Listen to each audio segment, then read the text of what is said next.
Hello, lovelies. Welcome to Narc Free Formula. My name's Freedom. Thank you for joining me. Today's episode is about how to outsmart, outwit, and outplay the narcissist. And this is for those of you who can't go no contact, because no contact is 100% the way to win with the narcissist. It's just cut off their fuel supply, cut them off.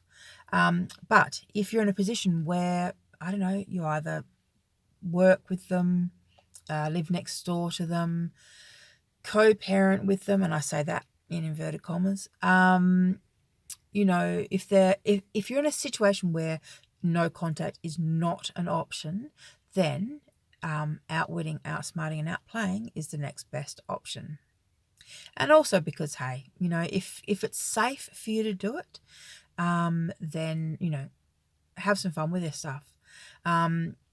So, as I said, narcissists at work, narcissists as neighbours, safe narcissists. But also just remember, I suppose, that even if you do play with them from a safe distance, they're going to take their frustrations out on someone. So they've got a little woman waiting at home to go give a kick to. They've got a dog that they're going to kick. There's always someone that the narcissist will give that kick to. So bear that in mind when you are when you're playing games with the narcissist. But this is how we do it. This is how we outsmart, outwit, and outplay them. I've got some notes here. All right, so the first thing we've got to do is we've got to know what the narc values. Often we assume that the narcissist values the same things that we do. This is the first mistake most people make.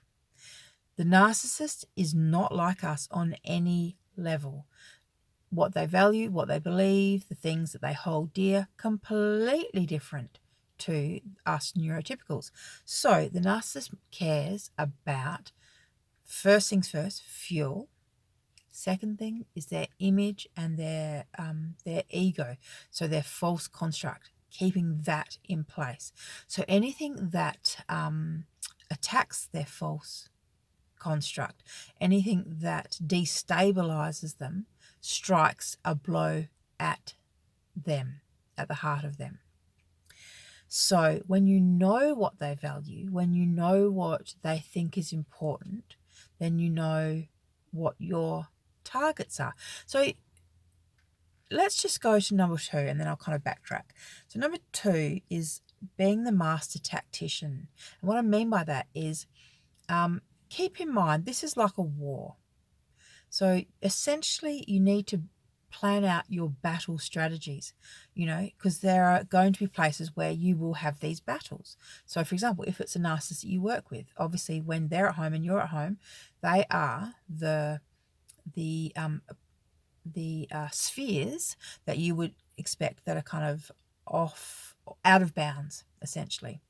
So the narcissist is going to expect you to attack them at their workplace, and they will do the same thing to you, attack you at the workplace. So when you know what they're expecting, what they value, and what their next move will be, this puts you in a position of being mighty powerful, because you know how to maneuver and how to strategize your battle plan. So when I say battle plan, I'm not talking about like guns and weapons. I'm not talking about that kind of thing. I'm talking about the stuff that actually impacts upon a narcissist. Like I said, if you damage their self-esteem. So something as simple as, for example, the narcissist comes into work and they've created, I don't know, some new folder of work that they're handing out to everyone so that everyone can have a look. And everyone's standing around kind of going, oh, how exciting it all is. And when they try and get you to look at it, obviously you go, oh yeah, no, that's fine. I've got other things, to do. I'm not trying to stuff around looking at your silly folder. That's the kind of thing that you do. You don't value what they value. And that makes them not value it. That makes them hate it. Because my God, now it doesn't have value anymore. Whereas if everyone stood around going, oh, that's amazing, you did such a good job, the narcissist gets fueled by that. So these are the subtle things that that you can do when you have contact with them in the work environment. Every time, they come anywhere near you, don't drop everything to hear what they've got to say. Don't even look up from your computer or your desk or whatever you're doing. They're insignificant, and show them that they're insignificant. That will drive a narcissist absolutely crazy. Don't get off the phone call. Make them stand there while you keep talking about silly and insignificant stuff, which, with a narcissist hearing you talking about insignificant stuff while they're waiting to talk to you, that will make their blood boil. So these are the little silly ways that you can actually affect the narcissist in the workplace. It's by, like I said, knowing what they value, so their self-worth, finding little ways to undermine it, attack it. And, it's no skin off your nose. It's just a way of you reacting to them. Essentially, you're not reacting to them. You're not fueling them. You're not there to fuel them. And they think that everyone is there to fuel them.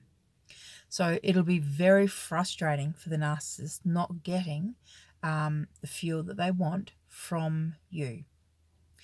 But be aware that they may, in turn, run a smear campaign. They may do all kinds of things. So you need to know when to pick your battles, and you need to know, if it's worth it or not.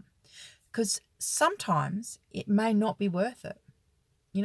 Only you know kind of what your reserves of energy and strength are. If you're dealing with lots of other things and life's really hectic, it's probably not worth playing with the narcissist. But as a general rule, going no contact is always going to be your best option for outwitting, outsmarting, and outplaying them. Going no contact, being the master tactician, never revealing your hand. This is really important. Never, ever, ever let them know what you're thinking, what you're doing, what your next move is going to be, because they will try and outwit and outsmart you. There's no doubt about it. They are always, they're doing the long con. That's what I call it, the long con. So essentially, they're not the person that comes in and tries to steal your money, do a stick up kind of steal your money or, pickpocket you. They're not that person. They're the person that is running the long con, who's going to come in and get you working for them, get you giving them your money. That's the kind of thing I'm talking about when I'm talking about the long con. They have identified what they want from you, and they're going to figure out a way to have you give it to them. They're not going to steal it from you. You're going to give it to them. Okay, that's the way they get their kicks. That's what makes them feel powerful. That's what makes them feel in control. And as I said, they play these long cons. You're one of many long cons that they've got going on, and this is just the way they do life. But as a general rule, if you want to outwit and outsmart and outplay them, live your life. Be happy. Don't focus on them. Focus on you and focus on getting well and living a happy life, essentially. Showing them that you didn't destroy me. I managed to rebuild. After everything I gave you and everything I did, I still had the energy to pick myself up. Because this is the thing, with the narcissist, when they get to the kind of destroy part of the cycle, they really do want to destroy you. If they can't control you, they'll try and destroy you. And if they are at that stage, they're going to do all kinds of things. So be that thorn in their side. Be that person that irritates them, that, be the canker sore in their mouth that they just can't stop tonguing. Be that person, because that is going to irritate them more than anything. They're so used to being in control. They're so used to having power. Be the one that got away. Be the one who not only got away, but is going to go on to do bigger and better things without them. And they're not going to have anything to do with your future success. They're not going to have, a chance to get their greedy little hands on anything. not your money, not your success, not your future happiness. All of that's out of reach to them. Because believe me, they will be watching you. They're always watching. All right, lovelies. As I say, there are lots of ways to outwit and outsmart and outplay them. But the best thing that you can do is go no contact, because it always keeps them guessing.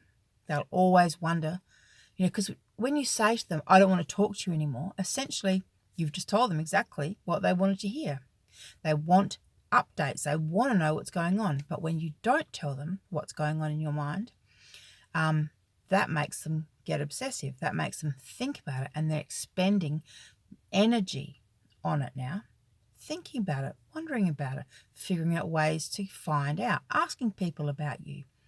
It becomes this kind of ongoing process where now they're thinking about it far too much than they ever meant to.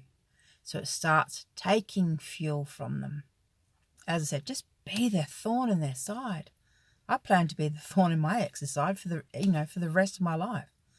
I hope every day that he sees my face, that it absolutely pisses him off and drives him beyond mad. Suck it up, sucker. All right, lovelies. That is my advice. Outwit, outsmart, and outplay the narcissist. It's actually not as hard as you think, but you've got to get your head in the game. Once you're there, easy. All right, lovelies. Thank you for watching. Bye.